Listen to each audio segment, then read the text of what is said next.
Bonjour chers internautes, une question récurrente nous taraude, celle de savoir d'où nous venons et où nous allons. Dans le livre de la Genèse, il nous est montré l'arbre de la connaissance du bien et du mal. Il s'agit ici de toutes les règles, toutes les lois qui régissent notre univers. Et sinon que c'est cet univers que nous avons à cultiver et à garder. En exploitant cet univers, nous pouvons savoir effectivement comment notre univers est apparu. Et ce n'est pas un péché que les croyants comprennent, les chrétiens, les croyants comprennent que ce n'est pas un péché que de savoir de manière concrète d'où nous venons et où nous allons. Le code de la création qui est dévoilé dans la parabole du grain, qui pousse tout seul, est la cause du code génétique. Et c'est de cela que nous allons nous entretenir. Le code de la création. Le code génétique est l'ensemble des règles qui permettent de traduire l'information contenue dans notre génome. Le génome, c'est le matériel génétique de notre organisme. Et qu'est-ce qui se passe? Le message génétique se sert de dans le message génétique, nous avons 4 nucléotides et 20 acides aminés qui vont contribuer à la construction des protéines. Je vous donne l'exemple de protéine, la kératine, qui est utile à la croissance de nos cheveux, à la formation de nos cheveux. Cette kératine est une protéine. Il y a d'autres protéines qui participent à notre vie biologique. Sans ces protéines, il nous est difficile d'avoir la vie biologique. Et de manière conventionnelle, nous avons 4 lettres. A, C, G, T sur l'ADN, qui sont les chromosomes, A, C, G, U sur l'ARN, et à partir de la combinaison de ces lettres, nous allons arriver à comprendre comment se fabriquent les protéines. Nous avons au début un message génétique qui provient du noyau. Et ce message génétique, lorsqu'il arrive au niveau des ribosomes, le ribosome se trouve dans les mitochondries. Donc, lorsque le message génétique est transmis, vient du noyau à travers l'ARN, puisque l'ADN ne peut pas sortir du noyau, et il paramètre le message génétique sur l'ARN. Et l'ARN, lorsqu'il arrive au niveau du ribosome, nous avons un codon d'initiation, parce que le ribosome est comme un lecteur. Et donc, le codon d'initiation, le codon qui commence la traduction de la protéine.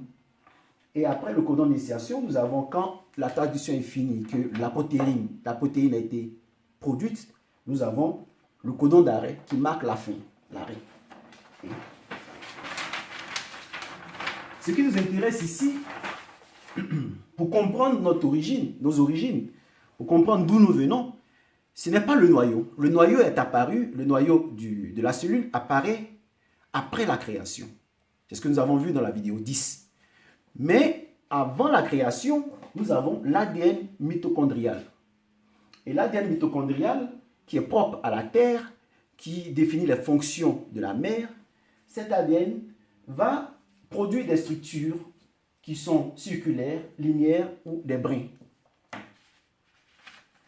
Ce qu'il nous faut comprendre, c'est que l'ADN mitochondrial va nous amener à mieux cerner le code de la création que le Seigneur nous dévoile quand il dit « Le grain qui tombe en terre,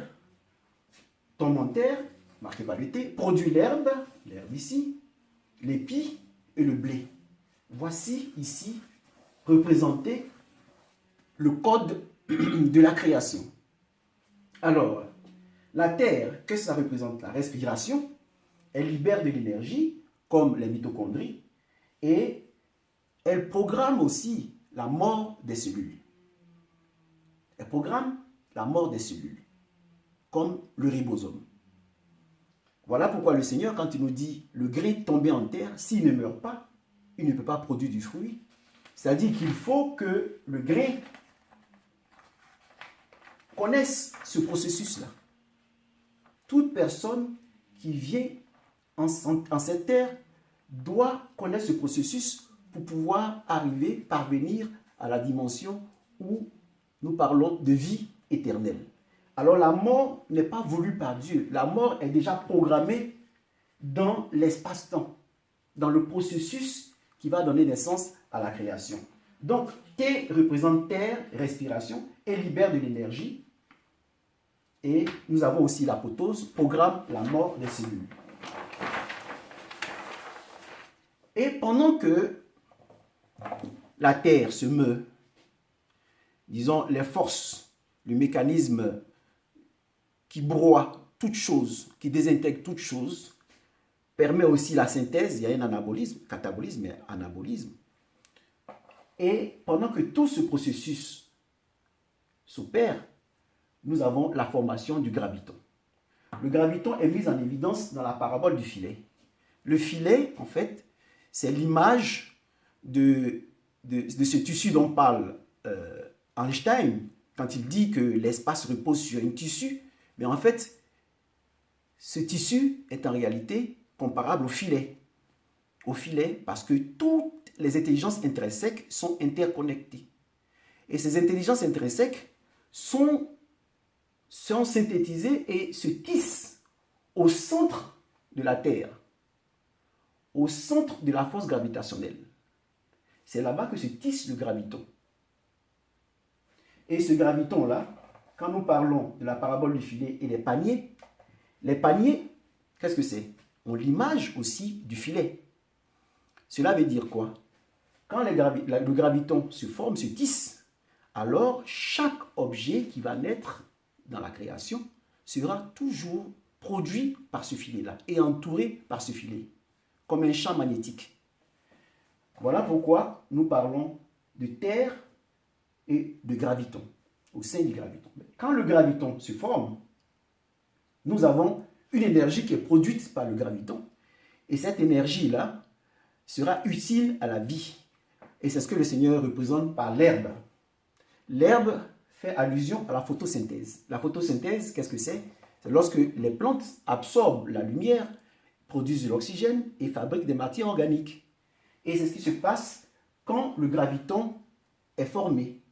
Le graviton est l'embryon de la Terre. Et quand ce graviton est formé, cet embryon-là, on va avoir une énergie utile à la vie. Et cette énergie-là va commencer à produire des os, représentés symboliquement par l'épi, puisque l'épi, nous avons un amas de graines. Donc, c'est ce que nous voyons au 5e jour de la création. L'eau, dans les os pullulait les êtres vivants. L'épi est le symbole de fécondité, le symbole de la vie qui émerge. Et donc, du graviton, nous aurons des os. Et des os, nous aurons une terre qui est utile à l'éclosion de la vie. Donc, ces 4 étapes, ces 4 nucléotides que nous pouvons appeler les 4 nucléotides de la création, nous les avons durant les 3 jours de la création. Que nous dit le livre de la Genèse? Au commencement, la terre était informe et vide et remplie de ténèbres. Voilà les ténèbres. Mais ces ténèbres-là représentaient la terre. Et dans la terre, la mort était déjà programmée.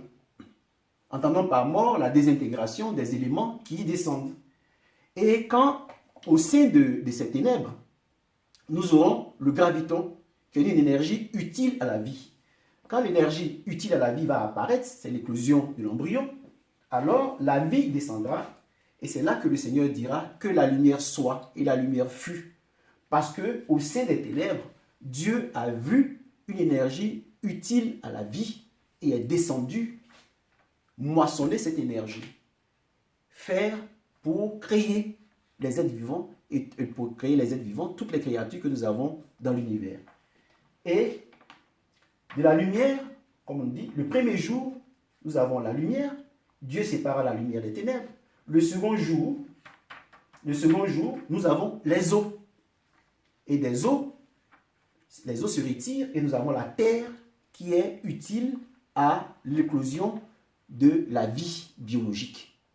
Donc nous avons une première terre qui est représentée par les ténèbres. Et cette terre-là, c'est la terre qui programme la mort de toute chose. La terre qui synthétise toute chose.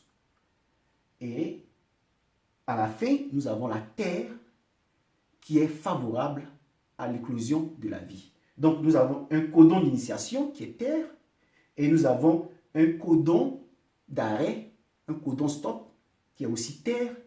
Et là est enclenché un autre codon d'initiation et un autre codon d'arrêt qui va marquer le début de la floraison, de la croissance de la faune.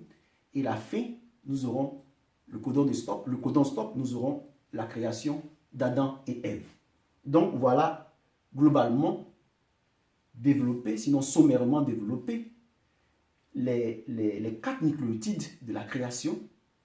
Et c'est ces 4 nucléotides de la création qui, des combinaisons de toutes ces 4 nucléotides de la création, terre, herbe, épi et blé, qui vont donner naissance à notre univers. Et tous les éléments de la création respectent ce processus-là. Désintégration, énergie utile à la vie, épi, éclosion, épi, l'éclosion, et puis la vie. C'est-à-dire le blé représente aussi bien la terre que les protéines qui sont utiles, indispensables à notre vie.